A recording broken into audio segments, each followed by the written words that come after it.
Hello students, मैं doctor नीलम, associate professor, Banwari Lal Jindal college Tosham. ये lecture BA 6 semester के स्टूडेंट्स के लिए हैं।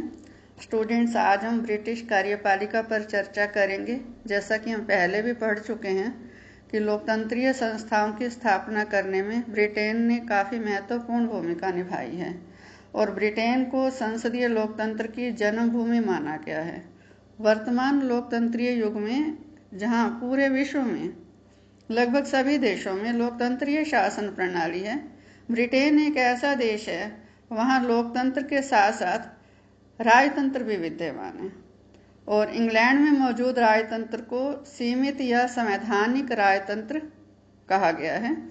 और वर्तमान में जो इंग्लैंड का राजतंत्र है वो पैतृक सिद्धांतों पर ही आधारित है। हालांकि संसद ने 1701 में एक्ट ऑफ सेटलमेंट पारित किया था, जिसके द्वारा इंग्लैंड के राज सिंहासन के संदर्भ में उत्तराधिकार संबंधी कुछ नियम निश्चित किए गए थे। तो संसद द्वारा जो ये कानून बनाए गए उत्तराधिकार संबंधी, इन्हीं कानूनों के अंतर्गत ही जो उत्तराधिकारी हैं वो पैतृक आधार पर इस सिंहासन पर विराजमान होते हैं। लेकिन साथ ही साथ इंग्लैंड में सम्राट को कुछ विशेषाधिकार भी दिए गए हैं कि जैसे जो सम्राट है वो सभी कानूनों से ऊपर है। इंग्लैंड में किसी भी न्यायालय में उसके खिलाफ कोई मुकदमा नहीं चलाया जा सकता, उसे कैद नहीं किया जा सकता, उसे किसी न्यायालय में उपस्थित होने के लिए बाध्य नहीं किया जा सकता। यदि उसकी कोई वैधानिक देनदारी है तो भी उसके विरुद्ध कोई दीवानी मुकदमा नहीं चलाया जा सकता, उसकी संपत्ति कुर्क नहीं की जा सकती। और सम्राट के जो खर्चे हैं उनको पूरा करने के लिए सरकारी कोष से उसको ग्रांट दी जाती है, जिसको सिविल लिस्ट कहा जाता है। और साधारण नागरिक की भांति सम्राट या सम्राज्ञी को भी संपत्ति खरीदने का, रखने का, बेचने का अधिकार प्राप्त है और उनकी संपत्ति व आय पर टैक्स भी लगता है।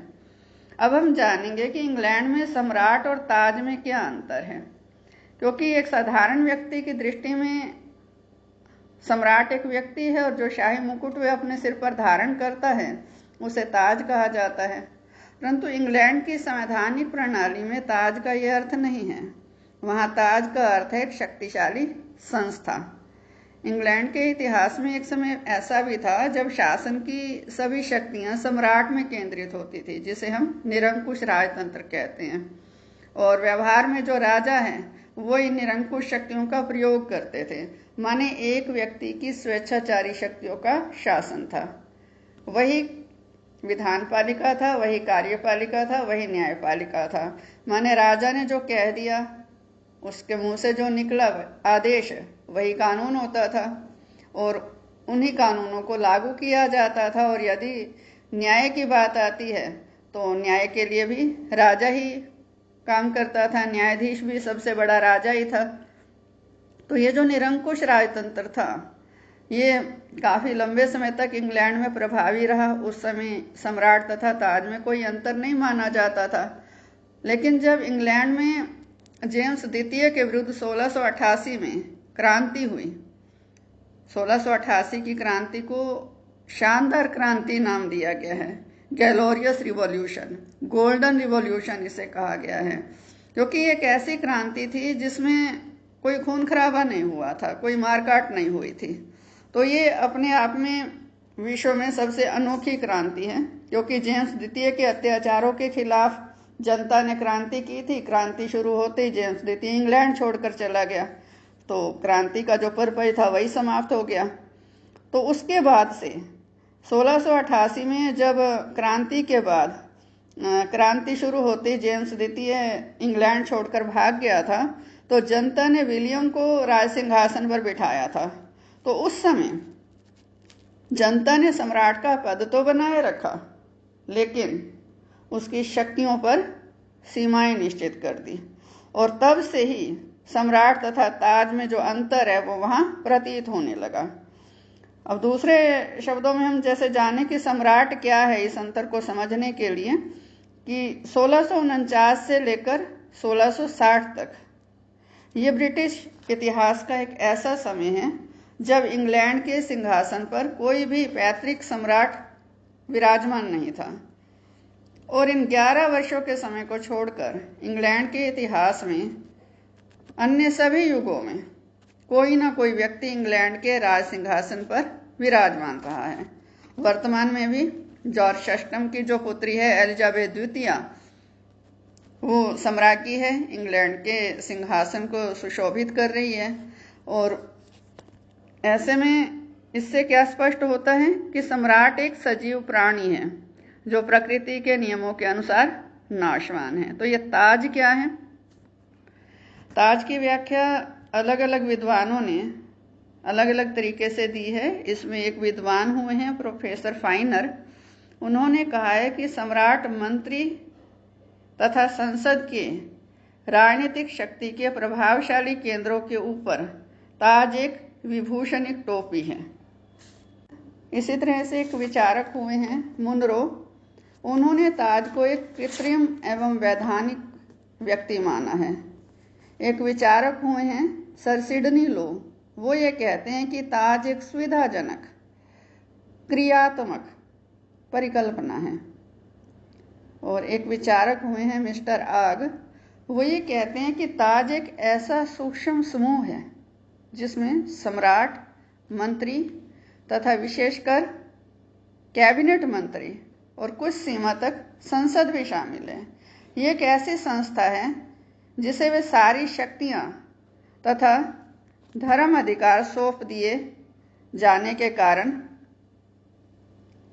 एक संस्था के रूप में विचारा जा रहा है। ये वो सारी शक्तियां हैं जो किसी समय सम्राट के पास हुआ करती थी।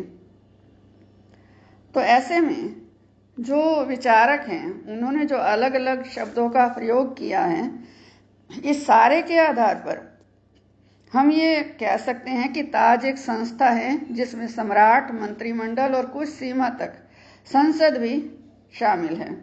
और ये जो शक्तियां हैं मुख्य रूप से इन शक्तियों को हम कार्यकारी शक्तियों के रूप में जानते हैं। माने जो कार्यपालिका की शक्तियां हैं उन शक्तियों का प्रयोग करने वाली यह सर्वोच्च संस्था है जिसे ताज नाम दिया गया है। अब हम देखेंगे कि ताज और सम्राट में अंतर क्या है। इसमें जो सबसे पहला अंतर है वो यही है कि सम्राट एक व्यक्ति है तथा ताज एक संस्था है, क्योंकि ताज रूपी संस्था में सम्राट, मंत्रिमंडल और कुछ सीमा तक संसद भी शामिल है। तो इसका अर्थ क्या हुआ कि सम्राट व्यक्तिगत रूप से ताज रूपी संस्था का एक भाग है। दूसरा जो इसमें अंतर है कि सम्राट नाशवान प्राणी है परंतु ताज एक अनश्वर संस्था है। कि सम्राट के पद पर तो जो भी व्यक्ति बैठेगा तो व्यक्ति तो नाशवान ही होता है, अपनी आयु पूरी होने के बाद उसे इस संसार से चले जाना है। और इंग्लैंड में जब किसी नए सम्राट का राज्याभिषेक होता है तो इंग्लैंड के लोग बार बार इस वाक्य को दोहराते हैं, राजा मर गया है, राजा चिरंजीवी रहे। इसमें जो पहला राजा शब्द है वो किसके लिए है? जो व्यक्ति रूप में राजा है वो मर गया है, वो नाशवान प्राणी मर गया है। और जो दूसरा राजा शब्द है वो है ताज रूपी संस्था के लिए, कि माने ये संस्था हमेशा ही इंग्लैंड में रहेगी। तीसरा जो इसमें अंतर है वो ये है कि सम्राट संवैधानिक मुखिया है परंतु ताज वास्तविक कार्यपालिका है। सैद्धांतिक रूप से चाहे सारी शक्तियां सम्राट के पास है, ठीक वैसे ही जैसे हमारे देश में राष्ट्रपति के पास है, परंतु वास्तव में वो इन शक्तियों का प्रयोग नहीं कर सकता। अधिकतर शक्तियों का प्रयोग संसद की स्वीकृति से मंत्रिमंडल द्वारा किया जाता है। और सम्राट को जो निरंकुश शक्तियां कभी मिली हुई थी वो अब समाप्त हो गई हैं। वो अपने कार्यों के लिए मंत्रिमंडल के परामर्श के अनुसार ही चलता है। इसीलिए कहा गया है कि सम्राट एक संवैधानिक मुखिया है। शक्तियों का जो वास्तविक प्रयोग है वो मंत्रिमंडल के द्वारा किया जाता है। नेक्स्ट जो इसमें अंतर है वो ये है कि ताज में सम्राट शामिल है।